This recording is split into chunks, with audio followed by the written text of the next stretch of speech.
நான் என்னோடய லேப்டாப்பை ரீசெண்டாக அப்கிரேட் பண்ணேன். 4 GB தான் ஃபஸ்ட்டு இருந்தது. இப்போ வந்து 8 GB வந்து ஆட் பண்ணனால 12 GB அது கன்வெர்ட் ஆகிருக்கு.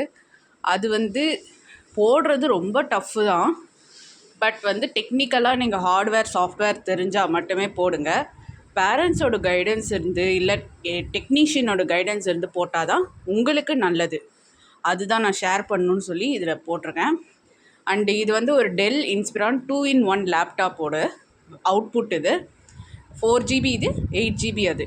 ஸோ அந்த மாதிரி தான் இதில் இருக்குது. இப்போ நீங்கள் ரிசல்ட் வந்து பார்ப்பீங்க. செட்டிங்ஸில் போய் அபவுட் யுவர் பிசியில் போனோம் அப்படின்னா அதில் வந்து உங்களோட லிஸ்ட்டாக இருக்கும். ரேமோட ஸ்டோரேஜ் எவ்வளோ அப்படிங்கிறத உங்களால் அதில் பார்க்க முடியும். ஸோ நீங்களே அதுக்கான ப்ரூஃப் வந்து பார்ப்பீங்க. அண்ட் யூ சி, இது மறுபடியும் சொல்கிறேன்னு தப்பாக நினைக்கிறேன்னா, பேரண்ட்ஸ் இல்லை டெக் எக்ஸ்பர்ட்டோட கைடன்ஸ் இல்லாமல் ரேமை மாற்றுறது ரொம்பவே கஷ்டம். அதோடு இது ஸ்லோ ப்ராசஸ் தான். அதுக்காக நீங்கள் சாண்டிஸ்க்குன்னு ஒன்று மாற்றணும். எஸ்எஸ்டியை மாற்றினா தான் ஸ்பீட் ஆகும், லேப்டாப்போட speed. And it will be easy for you to access the files. சரியா? அண்டு நெக்ஸ்ட்டு வந்து நம்ம பார்க்க போகிறது, இப்போ தான் அந்த ரேமுங்கிற அந்த விஷயத்தையே பார்க்க போகிறோம். நவ் இப்போ அபவுட்டுக்கு போகிறோம். அண்டு நெக்ஸ்ட் வந்து வித் த ப்ரூஃப் வந்து நான் 12 GB கன்வெர்ட் பண்ணிட்டேன். ஆனால் 11 GB தான் ரேமில் இருக்குது. ஏன்னா 1 GB கம்ப்ளீட்லி வாஷ்ட் அவுட் அந்த மாதிரி ஆகிடுச்சு. உங்களுக்கும் இதே மாதிரி வேணும் அப்படின்னா நீங்கள் எலக்ட்ரீஷியன்கிட்ட டெக் பேஸ்டாக இருக்கிறவங்கக்கிட்ட இதை பற்றி கைடன்ஸ் கேட்டுட்டு அதுக்கப்புறமேட்டு போங்க. ஆனால் வந்து எஸ்எஸ்டி இருக்கிறவங்களுக்கு ஸ்பீடு அதிகமாக இருக்கும்.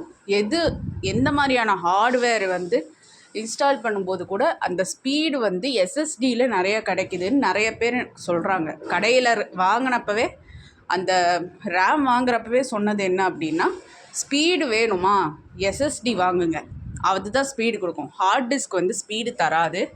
அதோட இந்த 12 GB ரேம் போட்டாலும் வேஸ்ட் ஆஃப் டைம்னு தான் சொன்னாங்க. பட் நான் போட்டு ஹார்ட் டிஸ்க் தான் யூஸ் பண்ணுறேன். பட் எனக்கு வந்து அந்த ஸ்பீடு ஓகேவாக தான் படுது. அதுக்கப்புறம் ஹார்ட் டிஸ்க்கை வந்து இந்த மாதிரி ஒயர் போட்டு நீங்கள் கன்வெர்ட் பண்ணிக்கலாம். ஒவ்வொரு ஹார்ட் டிஸ்கோட மாடல் ஒவ்வொரு மாதிரி இருக்கும். இந்த ஒயரே கிடையாது, வேறு மாதிரியான ஒயர் கூட நீங்கள் பார்த்து போடுங்க. முடிஞ்சால் ஹார்ட் டிஸ்கையே கூட எடுத்துகிட்டு போய் அவங்ககிட்ட எந்த மாதிரி ஒயர் போடுறதுன்னு கேட்டு அந்த பர்டிகுலர் ஒயரை வாங்கிக்கோங்க. இல்லை அப்படின்னா அதுவும் உங்களுக்கு வந்து போட முடியாமல் போயிடும். நான் போடுறேன், இந்த மாதிரி ஒயர் தான் போடுறேன்னு சொல்லிட்டு வாங்க வேணாம். இது என்ன மாடல்னு பார்த்துட்டு தான் அந்த ஒயரையே வாங்கினேன். அந்த ஹார்ட் டிஸ்கே எடுத்துகிட்டு போய் தான் இந்த ஒயரை வாங்கினது. எனக்கு அந்த பாக்ஸ் மாதிரி போடுறத விட இந்த ஒயரிங் வந்து ஈஸியாக இருந்தது.